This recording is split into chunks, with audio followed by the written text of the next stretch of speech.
डर पैदा कर दिए। 2-4 को गिरफ्तार कर लीजिए, लोगों के मन में डर पैदा हो जाए। सेना का भी खुला अपमान है, कोई स्त्री का अपमान कर रहा है, कोई सेना का अपमान कर रहा है, कोई कह रहा है कि ये आयोजन है। अभी छत्तीसगढ़ के मुख्यमंत्री ने कहा है कि ऑपरेशन सिंदूर एक आयोजन है। क्या हुआ, कितने लोग मारे गए? एक तरफ उनका विदेश मंत्री कहता है कि हमने तो पहले से उनको सूचित कर दिया था। इसका मतलब मैच फिक्सिंग थी क्या? जिस सुभाष चंद्र बोस का सम्मान करने का आप एक दंभ, झूठा दंभ बरते हैं, तो आप तो जय हिंद का भी अपमान कर रहे हैं कि बीजेपी के लोगों के द्वारा बीजेपी शासित राज्यों में उन लोगों के खिलाफ FIR किया जा रहा है जिनकी बातों से उनकी पूरी सहमति नहीं है। कि क्या चाहती है भारत की सरकार? चुप्पी की संस्कृति।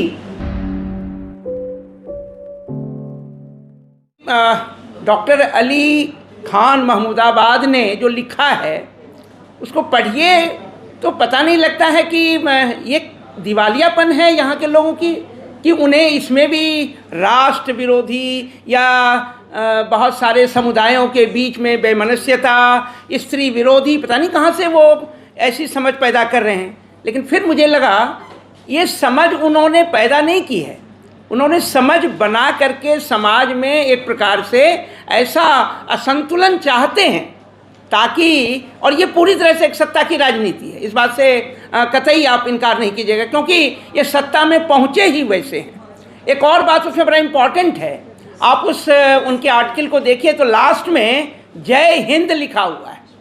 सामान्यतः जय हिंद का मतलब है अपने देश के प्रति सम्मान, और ये नारा सुभाष चंद्र बोस के द्वारा दिया गया। जिस सुभाष चंद्र बोस का सम्मान करने का आप एक दंभ, झूठा दंभ बरते हैं, तो आप तो जय हिंद का भी अपमान कर रहे हैं।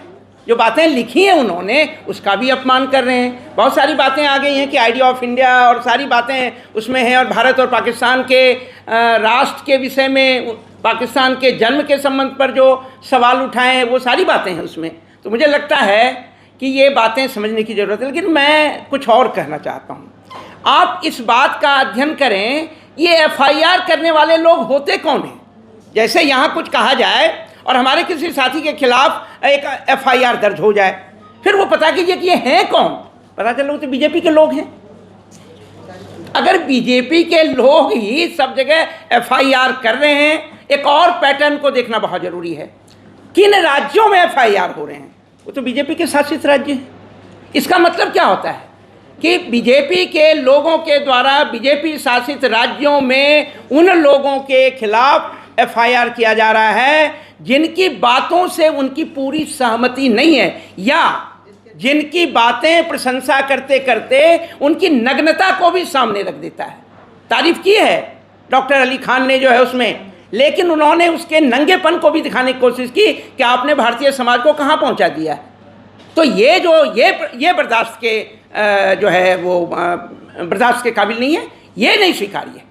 तारीफ कीजिए और एक बार जान लीजिए, जनतंत्र में जब भक्ति, ये डॉक्टर भीमराव अंबेडकर ने भी 25 नवंबर 1949 को कहा था कि अगर अपने नायकों के चरणों पे आप अपनी स्वतंत्रता का त्याग करेंगे वो जनतंत्र टिक नहीं पाएगा। और अभी आपने एक नेता को, उप मुख्यमंत्री को सुना भी, वो कह रहे हैं जनता, सेना, सैनिक सभी प्रधानमंत्री के चरणों पर नतमस्तक हैं। ये तो सेना का भी खुला अपमान है। कोई स्त्री का अपमान कर रहा है, कोई सेना का अपमान कर रहा है, कोई कह रहा है कि ये आयोजन है। अभी छत्तीसगढ़ के मुख्यमंत्री ने कहा है कि ऑपरेशन सिंदूर एक आयोजन है।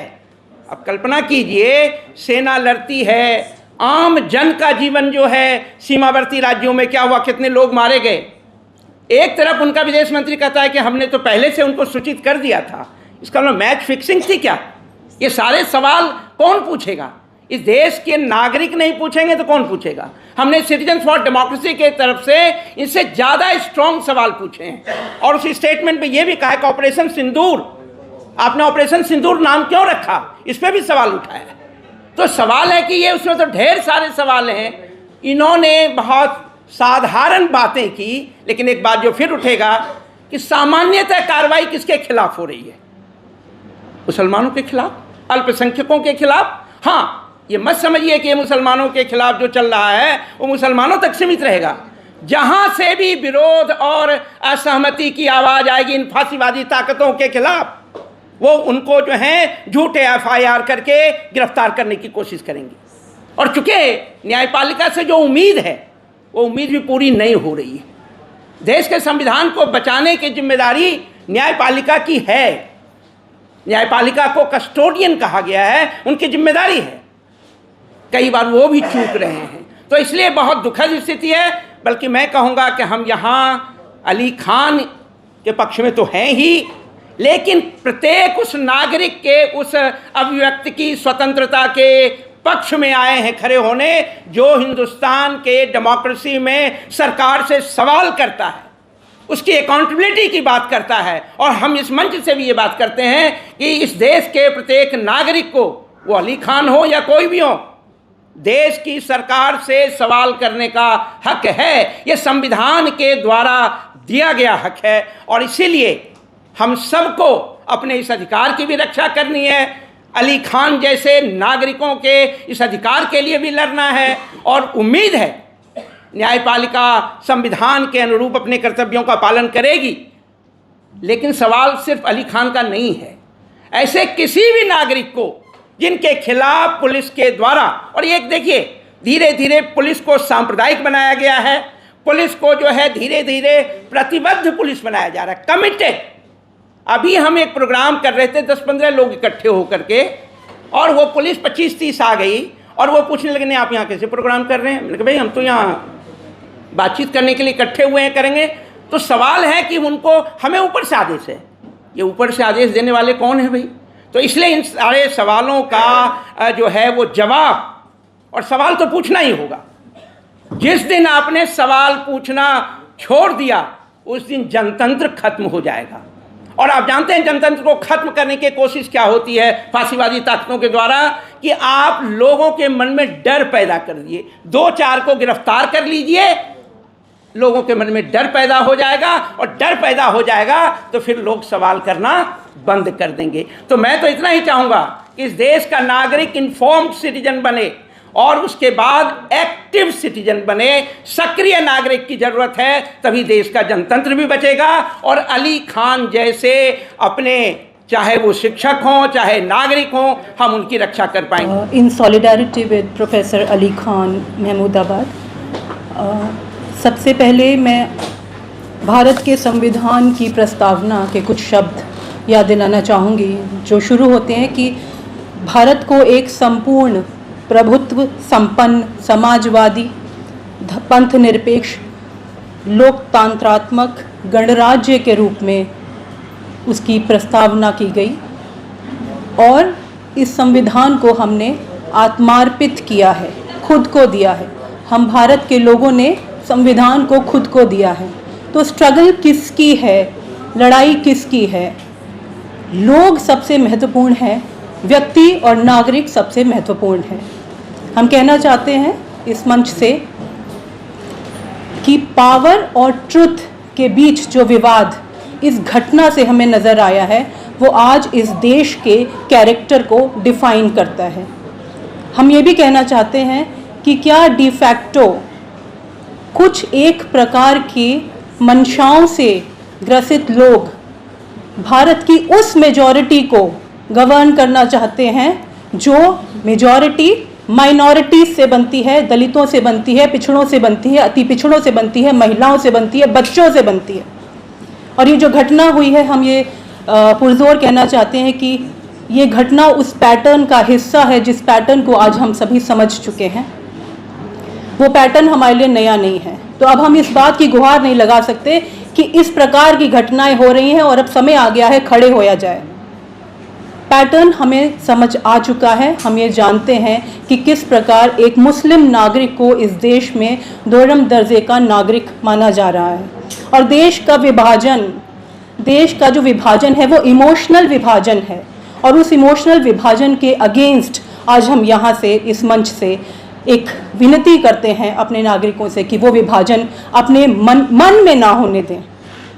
उन जो लकीरों को जो ज़मीनों पे खींचा जा रहा है वो अपने मन में, अपने मस्तिष्क में ना खींचने दें।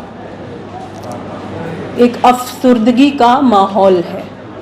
डिप्रेशन है, मेलनकली है।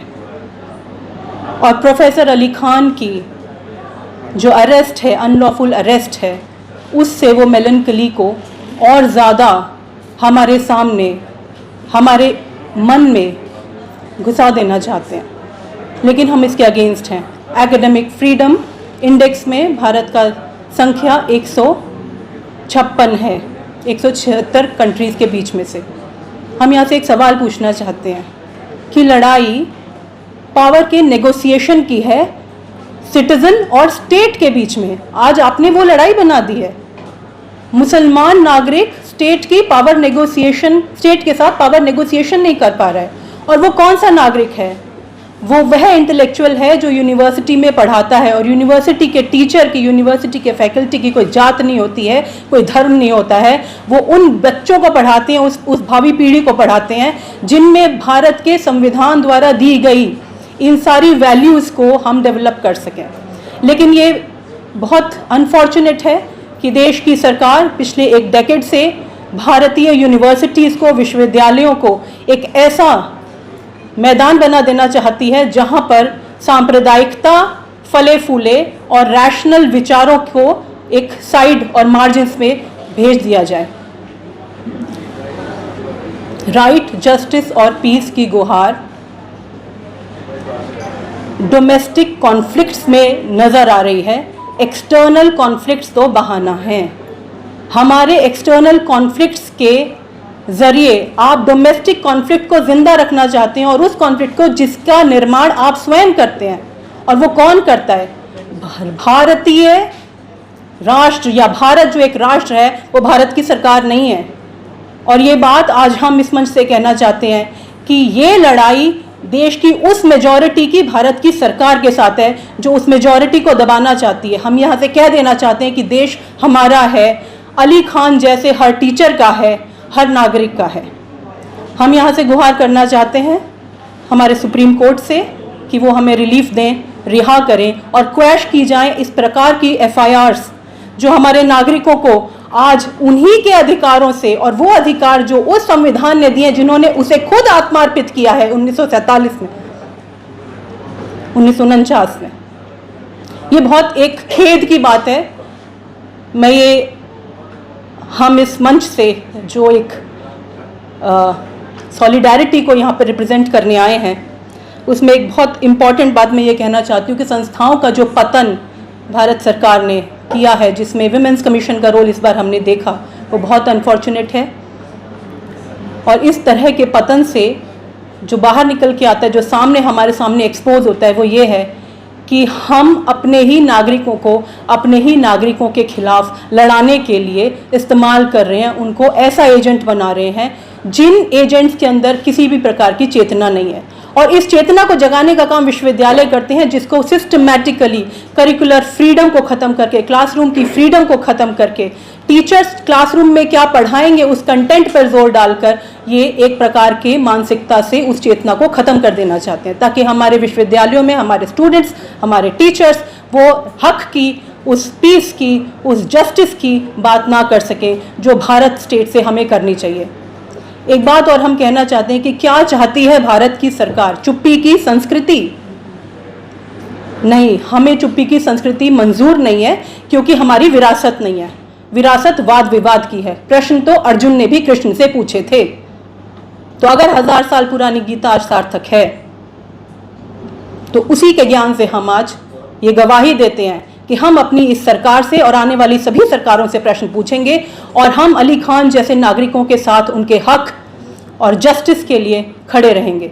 ऑल इंडिया प्रोफेशनल कांग्रेस की तरफ से मैं आप सबका धन्यवाद करती हूँ कि आप यहाँ आए, और हम ये गुहार लगाते हैं कि हमें ये रिलीफ दिया जाए जो उनका हक है। प्रणाम। खबरों में बने रहने के लिए फोरम 4 को सब्सक्राइब करें और नोटिफिकेशन पाने के लिए बेल आइकन दबाएं।